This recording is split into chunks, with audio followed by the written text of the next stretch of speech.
DBMS database management system.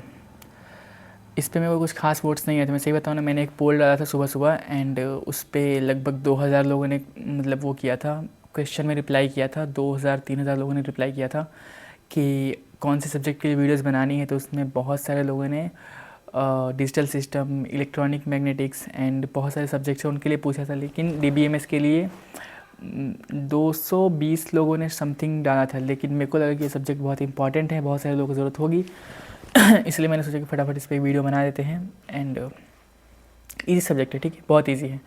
बस definitions, explanation देख लेना, सब कुछ समझ में आ जाएगा। वीडियो को बिल्कुल भी स्किप मत करना। अस्सलाम वालेकुम, मैं हूँ Farooq, final year student of CSE।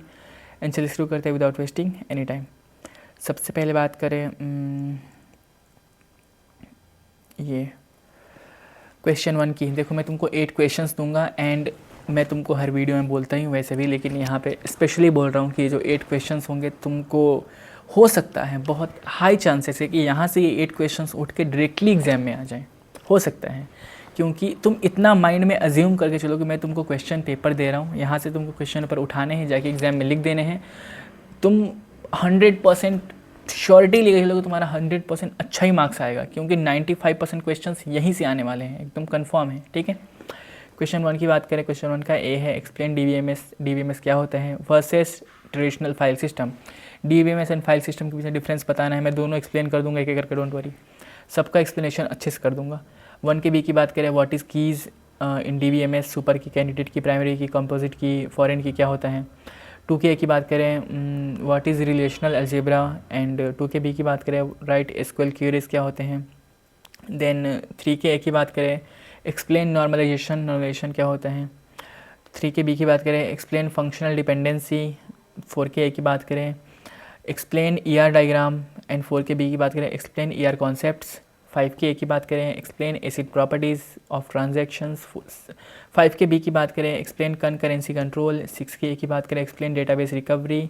6 के बी की बात करें, एक्सप्लेन इंटीग्रिटी कॉन्स्टेंट। 7 के ए की बात करें, एक्सप्लेन RAID इन RAID इन DBMS।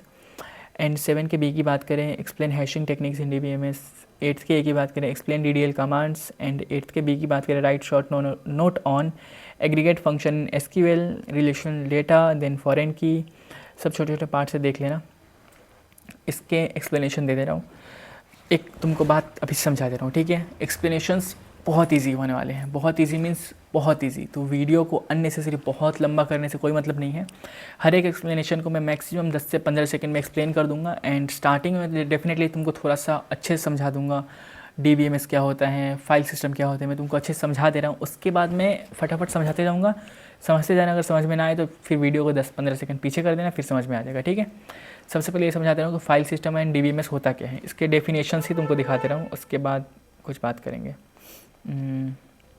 ये देखो, डेटाबेस मैनेजमेंट सिस्टम DBMS होता क्या है। is a software that stores, organizes, retrieves and manages data efficiently. It allows users and applications to interact with database without handling raw data directly. Example including MySQL or Oracle and MongoDB, ठीक है। Real life example देखो, bank use DBMS to store customer records, school manage student data, e-commerce takes.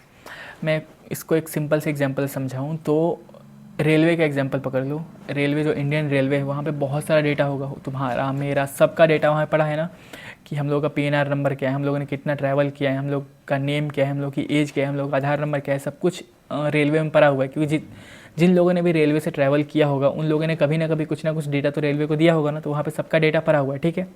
अब अगर मान लो कि तुमको अपना data access करना है, तुमको अपना IRCTC ऐप में लॉगिन करना है, तुम खुद से टिकट बुक करने जा रहे हो तो तुमको IRCTC ऐप में लॉगिन करना है, तो तुमको सिर्फ अपना डेटा लॉगिन करना है, तुम किसी और का डेटा नहीं देख सकते हो। तो तुमको अपना डेटा लॉगिन करने के लिए डेफिनेटली अपना ID और पासवर्ड डालना पड़ेगा, और वो डेटा कहीं ना कहीं तो स्टोर हुआ होगा ना। हो सकता है किसी ना किसी जगह पे फिजिकली स्टोर हुआ होगा, क्योंकि डेटा कहीं ना कहीं फिजिकली स्टोर होता है। तो बेसिकली इतना समझ जाओ कि तुमको अपने डेटा में, तुमको अपने IRCTC ऐप में नेम अपडेट करना है, तुमको अपने IRCTC ऐप में नंबर अपडेट करना है, तो तुम उस रॉ डेटा से डायरेक्टली इंटरेक्ट हो पा रहे हो, तुम उस डेटा को एक्सेस कर पा रहे हो, तुम उस डेटा में चेंज कर पा रहे हो। लेकिन उस रॉ डेटा को तुमसे कोई मतलब नहीं है, तुम उसमें दूसरों का डेटा कुछ नहीं कर सकते, तुम सिर्फ अपना डेटा, वो भी लिमिटेड अमाउंट ऑफ चेंज कर सकते हो, तुम उसमें बहुत सारा चेंज नहीं कर सकते हो। इसको बोलते हैं DBMS की डेटा सब सबके पास एक्सेस रहेगा। एक डेटा है जिसका एक्सेस सबके पास रहेगा लेकिन लिमिटेड एक्सेस रहेगा, सब कोई एक लिमिट तक एक्सेस कर सकते हैं। एंड फाइल सिस्टम में क्या होता है कि जिसके पास पासवर्ड होगा उसके पास पूरा डेटा होगा, वो कुछ भी कर सकता है उस डेटा के साथ, वो डिलीट कर सकता है, इंसर्ट कर सकता है, कुछ भी कर सकता है। लेकिन DBMS में जितने हज़ार लोगों के पास पासवर्ड चला जाए लेकिन वो एक रॉ डेटा को कोई नहीं छू सकता, वो सिर्फ अपना डेटा छू सकता है। इसका एक बहुत ही सिंपल सा एग्जांपल दूं तो बैंक सिस्टम, बैंक में अगर मान लो आप अपने UPI से, अपने स्टेट बैंक से या फिर किसी बैंक से UPI से ट्रांजैक्शन करते हो, ठीक है, तो बैंक में तो करोड़ों रुपए पड़े हुए हैं लेकिन आपने सिर्फ उसमें से अपना अमाउंट को टच किया। तो बेसिकली आप सिर्फ अपने अमाउंट के साथ कुछ भी कर सकते हो, दूसरे के अमाउंट के साथ कुछ नहीं कर सकते हो। लेकिन बैंक के पास पैसा तो बहुत सारा है, उस बैंक में पैसे बहुत हैं, लेकिन सिर्फ आप अपने डेटा के साथ कुछ भी कर सकते हो। इसको बोलते हैं DBMS, कि सबके पास एक्सेस रहेगा, उस बैंक से कोई भी इंसान ट्रांजैक्ट कर सकता है, कोई भी इंसान उसमें पैसे डाल सकता है, लेकिन सिर्फ अपना डेटा, किसी और का डेटा कुछ नहीं कर सकता। उसको बोलते हैं DBMS, ठीक है। इसके डेफिनेशंस को देख लेना। एंड फाइल सिस्टम में क्या होता है, देखो फाइल सिस्टम का डेफिनेशन दिखा रहा हूँ। File system is a method of storing data and managing data. But problem क्या है, देखो नीचे एक लेबल दिया हुआ है, why DBMS is better. DBMS better क्यों है फाइल सिस्टम से? DBMS stores data in structure and centralised database, it reduces duplicacy and consistency, provide strong security. Basically security रहता है बहुत ज़्यादा, एंड डुप्लीकेसी, सबसे मेन चीज़ डुप्लीकेसी नहीं होती है। तो पहले के टाइम पे क्या होता था कि नेम्स को रजिस्टर में लिखते थे, ठीक है, क्योंकि उस टाइम पे कंप्यूटर नहीं था। तो अगर मान लो किसी स्टूडेंट ने CSE में एडमिशन लिया एंड सेकेंड ईयर में उसने AIML में अपग्रेड कर लिया, AIML में शिफ्ट कर लिया, तो पहले साल में उसके जो नेम है, उसका जो डिटेल्स है वो फर्स्ट ईयर वाले रजिस्टर में सबमिट है, एंड सेकेंड ईयर से उसका जो डिटेल्स है वो AIML वाले रजिस्टर में सबमिट हो रहा है, ठीक है। लेकिन उसका डेटा यहाँ भी है वहाँ भी है, दोनों जगह है। उसका AIML वाले डिपार्टमेंट में भी उसका डेटा है एंड CSE वाले डिपार्टमेंट में भी उसका डेटा है, वो अपडेट नहीं हुआ है। तो इसको बोलते हैं फाइल सिस्टम के प्रॉब्लम्स। एंड DBMS में क्या होगा, DBMS में ये चीज़ ऑटोमेटिकली वहाँ भी अपडेट हो जाएगी, यहाँ भी अपडेट हो जाएगी, क्योंकि वो डेटा पूरा एक ही जगह आता है, सेंट्रलाइज डेटा रहता है, सब डेटा एक ही जगह स्टोर होता है टेबल फॉर्मेट में, ना कि फाइल सिस्टम में। फाइल सिस्टम में क्या होता है कि वो एक जगह स्टोर हो गया एंड दूसरी जगह फिर स्टोर करेंगे तो डुप्लीकेट हो जाएगा, एंड वो डुप्लीकेट से कोई फर्क नहीं पड़ेगा फाइल सिस्टम में। लेकिन DBMS में अगर डुप्लीकेट होगा तो दोनों को मर्ज करके एक डेटा बना देंगे, एक ऑटोमेटिकली डिलीट हो जाएगा। उसको बोलते हैं DBMS के फ़ायदे हैं, फाइल सिस्टम के नुकसान। आई होप तुम समझ गए होगे। उसके बाद बात करें सबसे पहला क्वेश्चन 1 का, DBMS वर्सेस फाइल सिस्टम, इन दोनों के बीच में डिफरेंस। फाइल सिस्टम में डेटा अलग अलग फाइल्स में होता है, इसीलिए रिपीट और गलती होने के चांसेस ज़्यादा होते हैं। DBMS में डेटा ऑर्गेनाइज्ड रहता है एंड एक जगह चेंज करो तो दूसरी जगह अपडेट हो जाता है, उसको बोलते हैं DBMS। 1 के बी की बात करें, की पॉइंट्स इन DBMS, कीज़ क्या होते हैं? सुपर की, कैंडिडेट की, प्राइमरी की, अल्टरनेट की, कंपोजिट की, फॉरेन की, देखो सारे कीज़ पॉइंट्स में लिखे हुए हैं। ये सब होते क्या हैं, इसके मीनिंग बता दे रहा हूँ। सुपर की क्या होता है? सुपर की मतलब identified at records roll number या फिर रोल नंबर प्लस नेम। मान लो एक यूनिक ID किसी भी इंसान की, अगर मान लो तुम कभी सर्वे करने जाओगे तो तुम क्या करोगे, पूरे एक इंसान का उसका पहले नेम लिखोगे, उसका रोल नंबर लिखोगे, उसका आधार नंबर लिखोगे, उसका फ़ोन नंबर लिखोगे। तो कोई एक यूनिक ID जो कि हर एक इंसान में अलग है, तुम उस एक डेटा को ज़रूर लिखोगे, हाँ ये डेटा जो सब में अलग है। नेम हो सकता है बहुत सारे लोगों के सेम हो सकते हैं। अगर मान लो तुम अपने क्लास में सबका एक डेटा बनाओगे तो उसमें हो सकता है कि सबका नेम डिफरेंट हो, लेकिन 4-5 लोगों के नेम सेम हो सकते हैं। तो तुम नेम के बेसिस पे जज नहीं कर सकते हो या फिर आइडेंटिफाई नहीं कर सकते हो कि ये इंसान वही था। लेकिन तुम उसमें कोई एक यूनिक ID डाल दो, मान लो तुम डाल दोगे रोल नंबर सबका अलग होगा, 100% सबका अलग होगा। तो तुम क्या करोगे कि रोल नंबर प्लस नेम दोनों मैच करना है, उसके बाद देखना है कि वो इंसान वो है कि नहीं है। तुम सुपर की उसको बोलते हैं जिसमें हम लोग रोल नंबर प्लस नेम, मतलब किसी रोल नंबर को बोलते हैं प्राइमरी की, जो भी एक बहुत ही यूनिक की होती है ना, जो कि आधार नंबर हो गया, रोल नंबर हो गया, फ़ोन नंबर हो गया, ये बहुत ही प्राइमरी एंड यूनिक रहता है, तो इसको बोलते हैं प्राइमरी की। फ़ोन नंबर फिर भी हो सकता है कि 2 लोगों का एक ही हो, मान लो कि कोई भाई बहन हो स्कूल में एंड दोनों भाई बहन एक ही साथ पढ़ते हैं, एक के पास फ़ोन नहीं है तो दोनों का फ़ोन नंबर एक ही डलेगा, तो उसमें वो प्राइमरी की नहीं हुआ। लेकिन रोल नंबर ये प्राइमरी की है, रोल नंबर सबका अलग अलग ही होगा, आधार नंबर सबका अलग अलग ही होगा 100%। इसको बोलते हैं प्राइमरी की। एंड प्राइमरी की के साथ कोई भी नॉर्मल की जोड़ देंगे, जैसे नेम हो गया, नेम भी एक की होता है, देन सरनेम हो गया, ये सब कीज़ होते हैं। तो कोई भी एक नॉर्मल सा की जोड़ देंगे, उसको बोलते हैं सुपर की, जिसमें एक प्राइमरी की रहेगा बहुत ही यूनिक एंड कोई सा भी नाम हो गया फिर कुछ भी हो गया, उसको मिला के बन जाएगा सुपर की। देन कैंडिडेट की क्या होता है? कैंडिडेट की जितने यूनिक कीज़ होते हैं उनको बोलते हैं कैंडिडेट की, जैसे रोल नंबर, ईमेल, आधार नंबर, ड्राइविंग लाइसेंस का नंबर एंड पैन कार्ड की ID, ये सब सबके यूनिक होते हैं, इसको बोलते हैं कैंडिडेट कीज़, जो कि सबके यूनिक हैं। एंड प्राइमरी की, प्राइमरी की जो कि हम लोग कोई सा भी एक कैंडिडेट की सिलेक्ट करते हैं। कैंडिडेट की बहुत सारे होते हैं। कैंडिडेट की का मतलब होता है phone number, Aadhaar number and pan ID, जो भी यूनिक आईडी होती है उसको बोलते हैं कैंडिडेट की। एंड उसमें से जो सा भी हम पिक करेंगे उसको बोलेंगे प्राइमरी की, एंड जो बच जाएंगे उनको बोलेंगे कंपोजिट की। ठीक है, जो बच गए उनको कंपोजिट की, एंड जो पिक किया उसको प्राइमरी की। एंड ये सब कौन सा है, ये सब है कैंडिडेट की। एंड इसके साथ अगर कोई सा भी नॉर्मल की लगा देंगे बिना यूनिक, अगर यूनिक नहीं भी है, जैसे नेम हो गया, नेम सबका सेम हो भी सकते हैं 2-3 लोगों का, तो अगर कोई भी नेम के साथ एक यूनिक की लगा देंगे उसको बोलेंगे सुपर की। बाकी सारे कीज़ को देख लेना क्योंकि बहुत सारा पढ़ाऊंगा तो फिर बहुत लेट हो जाएगा। 2K की बात करें, रिलेशनल अलजेब्रा क्या होता है, इसमें देखो डेफिनेशंस नीचे लिखे हुए हैं। रिलेशनल अलजेब्रा डेटाबेस में डेटा निकालने का लॉजिकल तरीका है। किसी भी डेटाबेस से डेटा को निकालने का लॉजिकल तरीका रिलेशनल अलजेब्रा है, उसका डेफिनेशन देख लो। 2KB की बात करें, SQL क्वेरीज क्या होते हैं। जैसे मान लो कि कोई भी डेटा है, बहुत सारा डेटा पड़ा हुआ है, ठीक है। अब जो मैंने बोला कि तुमको अपने IRCTC में नेम चेंज करना है, या फिर तुम मान लो इंस्टाग्राम में तुमको अपनी इंस्टाग्राम की आईडी डीएक्टिवेट करनी है, तो तुमको डीएक्टिवेट करनी है तो तुम अपने फ़ोन से डीएक्टिवेट करोगे तो हर एक इंसान के फ़ोन में वो आईडी डीएक्टिवेट हो जाएगी, ठीक है। तुम अपने फ़ोन में डीएक्टिवेट कर दोगे तो हर एक इंसान जो भी तुमको सर्च करेगा, हर एक इंसान के फ़ोन में दिखेगा तुम्हारी आईडी नहीं है। तो तुमने यहाँ से डीएक्टिवेट करने के लिए एक डेटाबेस को एक SQL क्यूरी भेजी, तुमने एक फॉर्मेट लिख के भेजा, तुमने नॉर्मली डीएक्टिवेट पे क्लिक किया, लेकिन अंदर का जो प्रोसेस है उसने क्या किया, एक प्रॉपर क्यूरी SQL क्यूरी लिख के डेटाबेस को भेजा कि ये चीज़ आपको करनी है। देन उसने वहाँ से रिस्पॉन्ड करके आपकी आईडी को डीएक्टिवेट किया, उसको बोलते हैं SQL क्यूरी। जो भी हम लोग नॉर्मल इंटरफेस पे क्लिक करते हैं वो एक प्रॉपर डेटाबेस में प्रोग्राम होके सामने जाता है, डेटाबेस को समझता है, फिर जाके काम होता है। उसके बाद 3K की बात करें, नॉर्मलाइजेशन क्या होता है। नॉर्मलाइजेशन का मतलब डेटा को प्रॉपर तरीके से अरेंज करना। बेसिकली कोई डेटा है जो कि बहुत ही रॉ फॉर्मेट में है, उसको अरेंज करके नॉर्मल फॉर्मेट में लाना, उसको बोलते हैं नॉर्मलाइजेशन।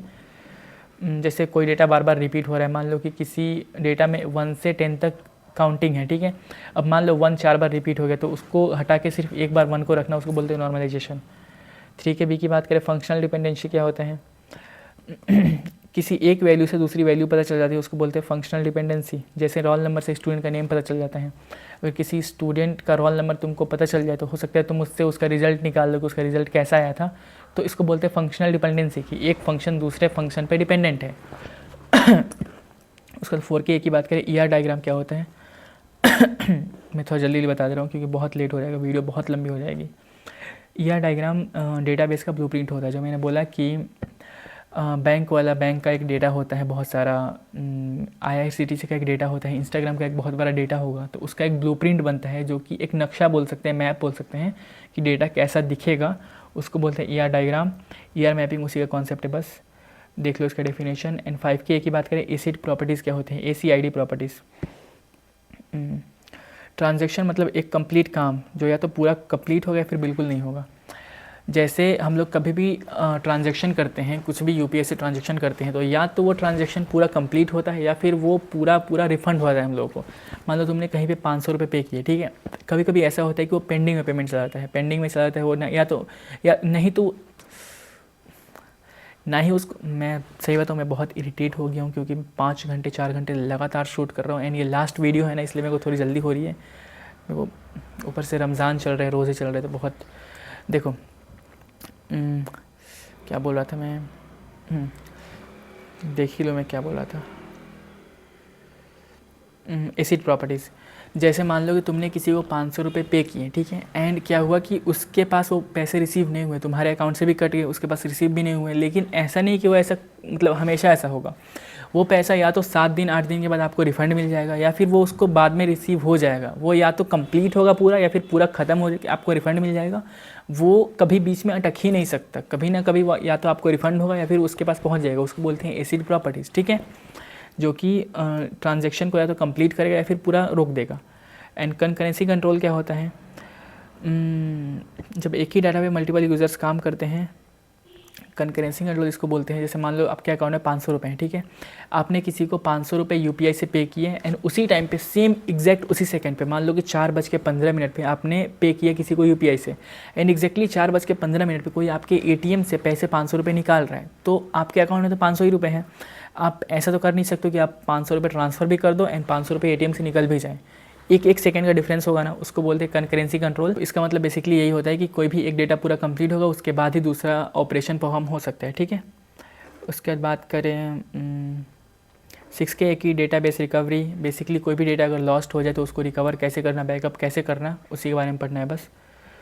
एंड 6K की बात करें, इंटीग्रिटी कॉन्स्टेंट्स, जैसे आप कोई भी गूगल फॉर्म को फिल करते हो तो उसमें क्या होता है कि आपको रोल नंबर खाली नहीं छोड़ना है, आपको अपना नेम खाली नहीं छोड़ना है। हो सकता है कि आप अपने कोर्स को खाली छोड़ सकते हो सकता है आप अपने ईयर को खाली छोड़ सकते हो सकता है आप अपने इंटरेस्ट को खाली छोड़ सकते हो कि आपकी हॉबी कौन सी है, लेकिन आपको रोल नंबर और नेम भरना ही भरना है, वो कंपलसरी है। तो उसको बोलते हैं इंटीग्रिटी कॉन्स्टेंट, जिसमें आप खाली नहीं छोड़ सकते हो। कुछ रूल्स हैं, तो डेटाबेस के जो रूल्स होते हैं उनको यही बोलते हैं।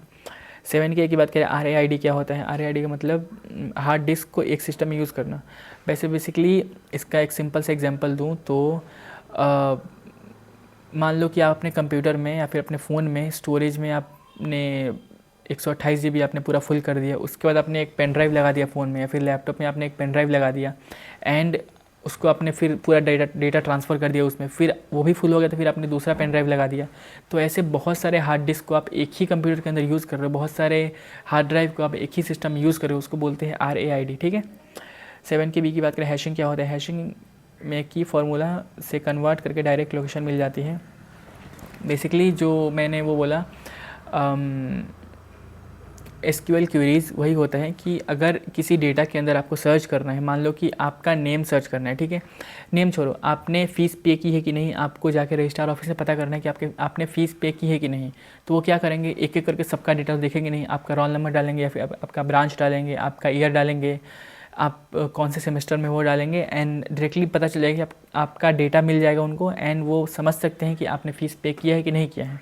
उसको बोलते हैं हैशिंग, कि डायरेक्टली सॉर्ट करके आपके डेटा तक पहुंचना, बहुत सारा स्ट्रगल ना करना पड़े। 8th के एक ही बात करें, DDL कमांड्स क्या होते हैं? DDL कमांड्स डेटाबेस के स्ट्रक्चर बनाने के लिए होते हैं, जैसे नई टेबल बनाना, कॉलम ऐड करना, डिलीट करना। बेसिकली डेटा स्ट्रक्चर में टेबल्स बनते हैं कि टेबल फॉर्मेट में डेटा रहता है जिसमें डेटा को डिलीट करना, इंसर्ट करना, उसको बोलते हैं DDL कमांड्स। एंड उसके बाद 8th के बी में बहुत सारे पॉइंट्स है, बहुत सारे डेफिनेशन है, छोटे छोटे, सबको देख लेना। जैसे एग्रीगेट फंक्शन का डेफिनेशन यहाँ पे लिख दिया मैंने, फॉरेन की का डेफिनेशन, सीरियलाइजेबल शेड्यूल का definition, then heap file organisation का definition, bitmap indexing and storage structures, specialisations and aggregations.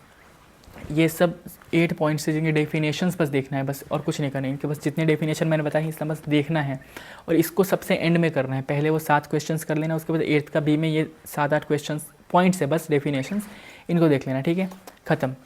इतना मोर देन इनफ है। वीडियो को शाम हो चुकी है सुबह से, एंड जैसे मैंने बोला रमज़ान का टाइम चल रहा है। I am very very sorry, मैं बहुत ज़्यादा ही वीडियो, मेरे को पता है ये मेरी वर्स्ट वीडियो होने वाली है, मेरे को पता है ये, क्योंकि 4 घंटे 5 घंटे शूट कर रहा हूँ एंड एकदम मैं स्टेट ऑफ माइंड में हूँ नहीं, मेरे को थोड़ा सा आराम करना है, दैट्स वाई मैं कुछ का कुछ बोल रहा हूँ, आई एम सॉरी, प्लीज़। मिलते हैं किसी अच्छी इन्फॉर्मेटिव वीडियो में, तब तक के लिए वीडियो को लाइक करो, चैनल सब्सक्राइब करो, एंड कोई भी डाउट एंड कन्फ्यूज़न हो तो डायरेक्टली मुझे इंस्टा पे पूछ लेना। बाय।